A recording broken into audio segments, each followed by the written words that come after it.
The Premier League is back, and so it's Premier League pick'em time. Mark Ogden joining us now to give us the tops and the flops for the season ahead. This is the Liverpool edition, and your star man, Mark, is Sadio Mane. Why? I just think Mane is the most exciting player that Liverpool have.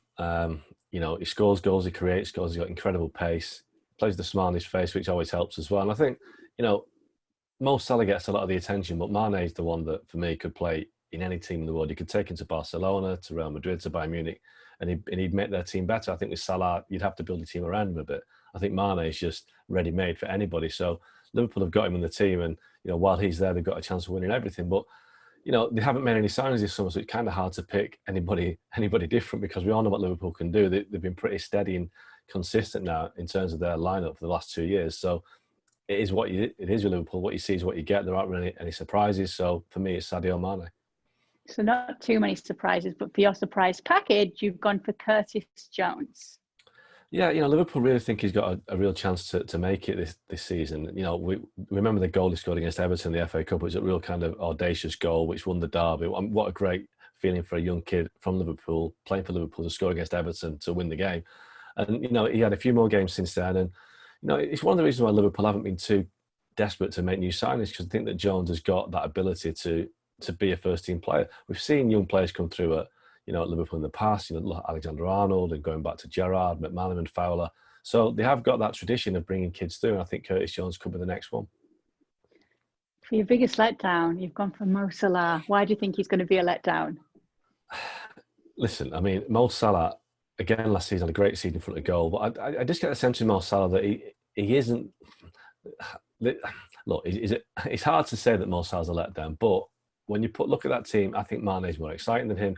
And Salah at times, you wonder whether he is not as committed as he was 2 years ago, but whether he's still got that kind of fire in his belly. And I think he's done everything at Liverpool, and I do wonder sometimes whether he has the same love and desire for the game that Mane has. And will he let them down? I don't think he will let them down, but I do think that Salah has had 2 or 3 great seasons at Liverpool, but maybe now he's looking for another challenge, and maybe he needs another challenge, whereas the other players don't.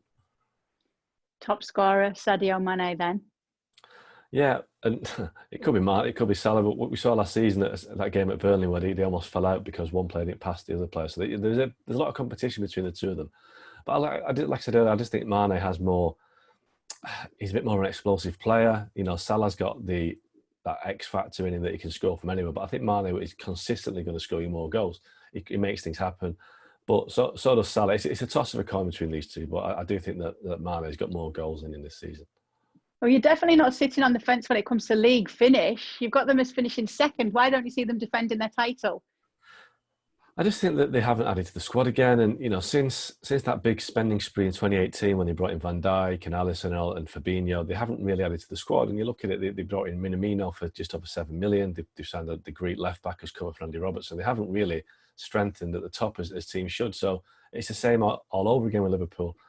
And when you're at the top, you do need to strengthen. You need to kind of make a statement to your rivals that you're going to go again. And they've missed out on Timo Werner. They haven't really made any progress yet with Thiago Alcantara. So in that case, I just think City, because they've added to the squad, will have more depth. So for me, Liverpool finished second. And, the way Chelsea are going at the moment, you say Chelsea have got a chance to finish second too. So the game when Chelsea play Liverpool, I think it's September the 20th at Stamford Bridge. That could be a huge game in terms of telling us who will be closest challengers to Man City this season. Yeah, not too far off. But as you have it right now, you've got Liverpool finishing second this season. Thanks so much for watching ESPN on YouTube. And for more sports highlights and analysis, be sure to download the ESPN app. And for premium content and live streaming, subscribe to ESPN+. Well, thank you very much for watching ESPN on YouTube. For more sports highlights and analysis, be sure to download the ESPN app. And for live streaming, premium content, and let's not forget as well, ESPN FC 7 days a week, subscribe to ESPN+.